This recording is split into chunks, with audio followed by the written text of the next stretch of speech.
Hello everyone. When mentioning VinWonders Nam Hoi An, many people immediately think of thrilling games and vibrant performances.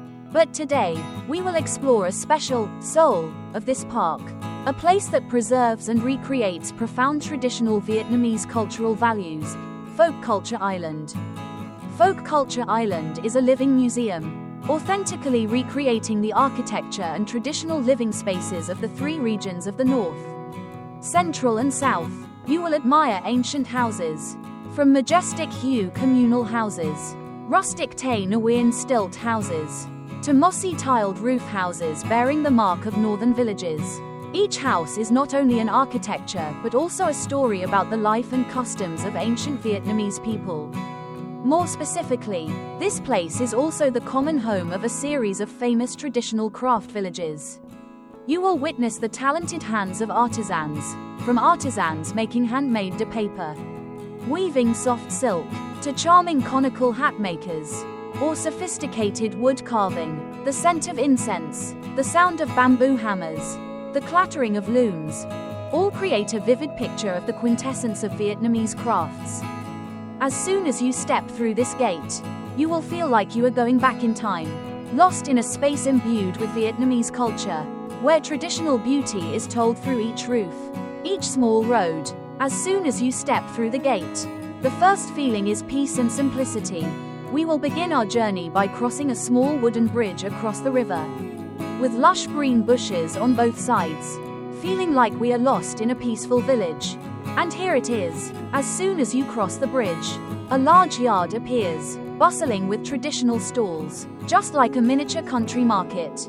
First is the scholar's stall, with red parallel sentences, soaring calligraphy. The faint scent of ink is really attractive.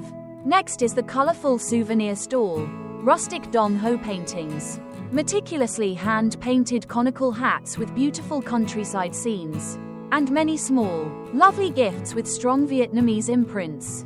Oh, just looking at them makes me want to buy them all as souvenirs. Besides, there is also a very fun ball-throwing game area, and bamboo dance equipment is displayed ready, as if inviting us to join in. Lots of interactive activities for us to try. Going deeper into this market, we will witness the talent of traditional craft village artisans. First is the handicraft stall, where raw threads are transformed into soft, colorful fabrics under the skillful hands of the ladies. Next is the pottery booth, with rustic yet sophisticated ceramic products, showing the characteristics of Vietnamese ceramic art. Next to it is the weaving booth, from simple bamboo and rattan fibers that artisans create beautiful baskets, trays, and handbags. And finally, a colorful space appears, the lantern and flower booth. Hundreds of lanterns of all shapes and colors hang in the air, creating a magical, romantic scene, truly a miniature version of Hoi An ancient town. Leaving the craft village, we will encounter a unique performance stage.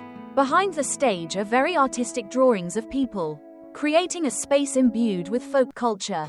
If you are lucky, you will be able to watch special traditional art performances right here. Continuing the journey, we will pass through a large gate, like a door opening to another world.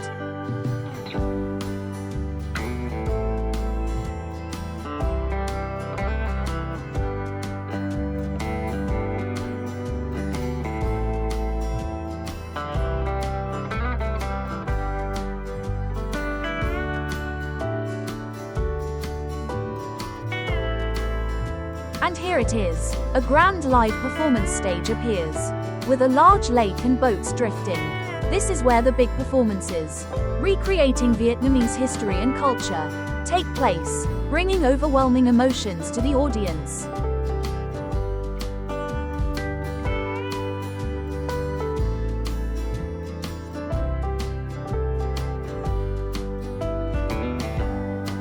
After the live performance stage, I came across 3 tall round pillars, which are typical of the mountainous region, as a welcoming symbol.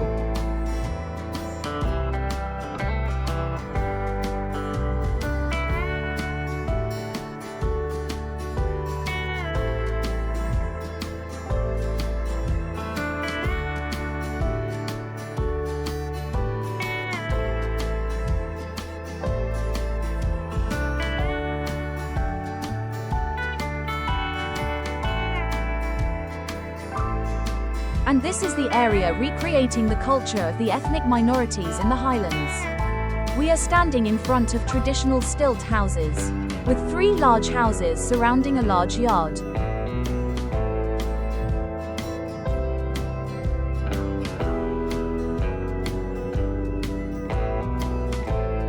I will climb to the second floor of a stilt house for you to see. Rustic wooden stairs lead the way up.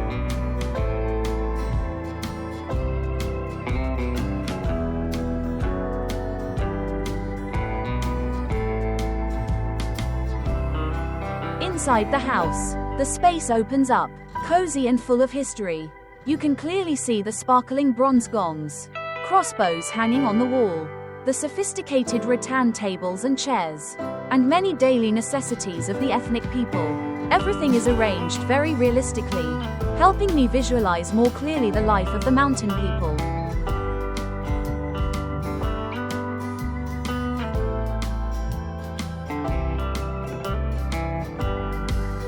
Leaving the stilt house, I continued to explore other unique architectural features.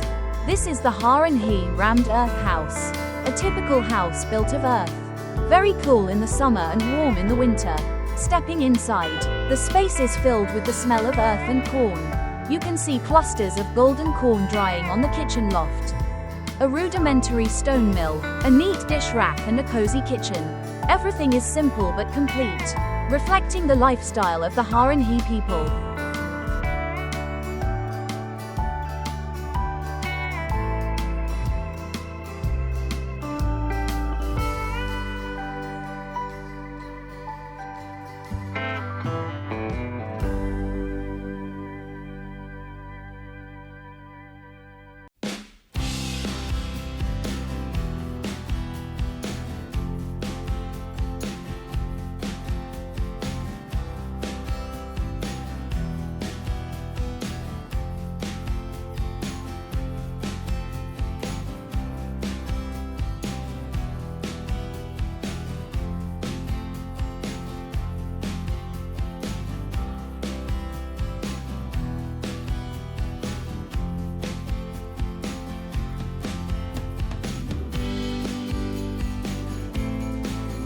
Next, I came to an area with many towering stone pillars, creating a very special space. Next to it are stilt houses with thatched roofs and bamboo walls. Very typical of the mountainous region.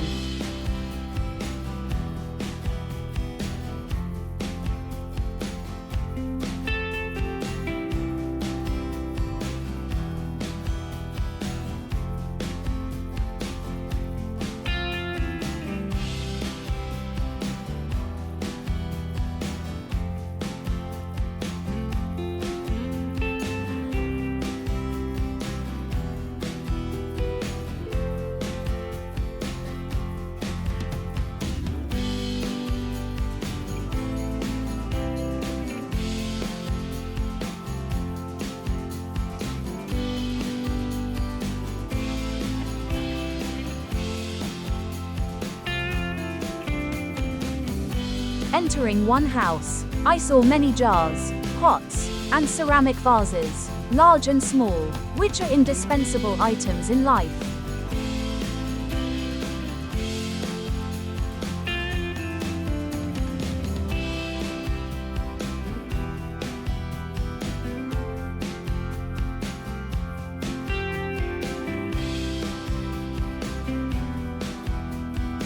And here is another very impressive architectural work, the Eat Long House. This house is really long, just like its name. To get to the house, we had to climb quite steep and rustic wooden stairs, requiring a bit of care.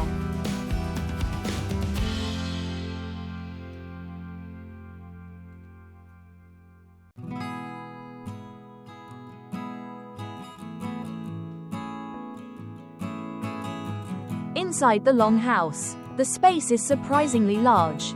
You can see countless large and small bronze gongs, ancient jars, majestic drums, and even colorful traditional clothes of the Eid people.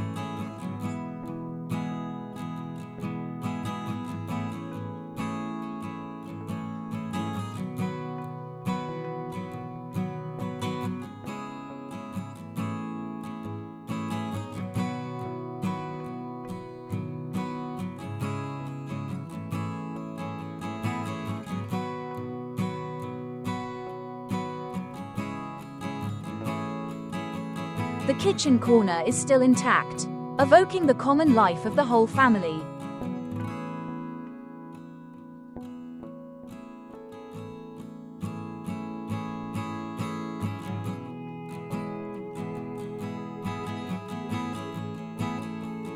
Leaving the longhouse, I came to an exhibition area with a strong Central Highlands culture. You can see wooden statues of people with strange shapes, carrying deep spiritual meanings, along with elephants and gongs arranged in a circle, creating a sacred space. In the middle is a large yard, where community ceremonies and festivals may have taken place. Continuing the journey, I came across a very meaningful statue of 3 people, the image of a mother breastfeeding her child. And next to her is a sister caring for the baby.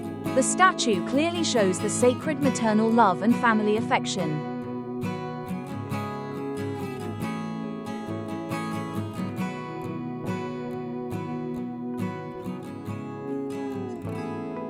And now, we will come to a space with a strong imprint of Southern culture.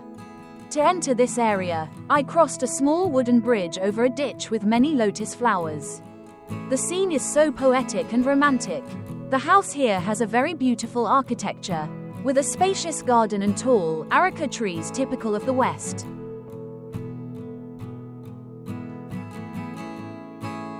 Inside the house, all the furniture is made of wood, intricately carved, exuding the luxury and prosperity of a wealthy family in the past.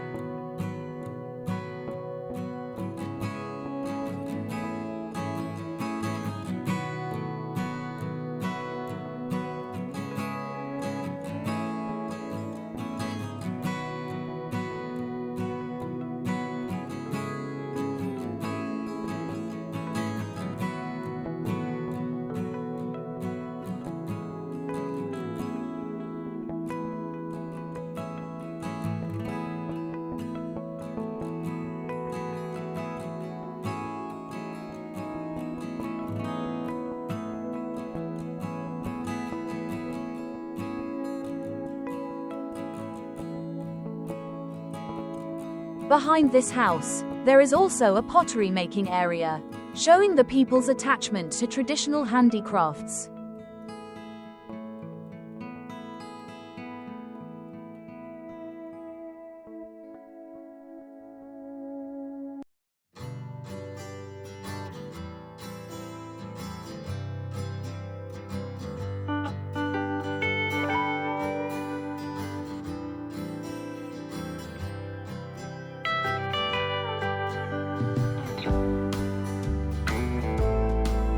Next, I came to a rather special construction, SA deck brick kiln, a symbol of traditional industrial architecture in the West.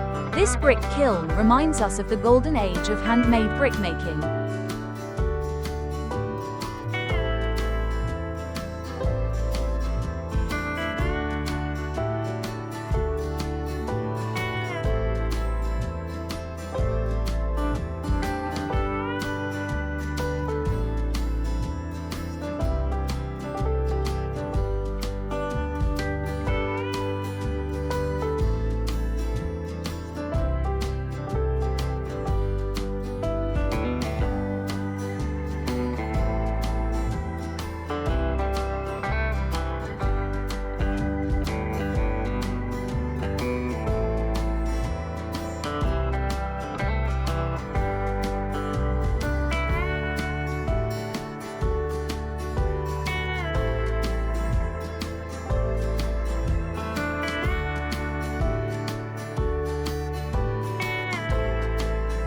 And this is the last stop on my journey to explore the folk culture island.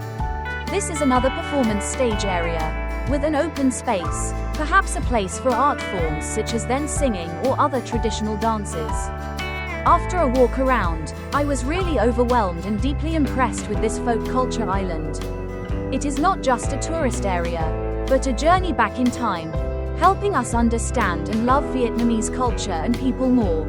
If you have the opportunity to visit VinWonders Nam Hoi An, don't forget to spend all your time exploring this, Seoul. Don't forget to like, share and subscribe to the Travel to Vietnam official channel to explore many other interesting destinations with me. See you again on the next trips.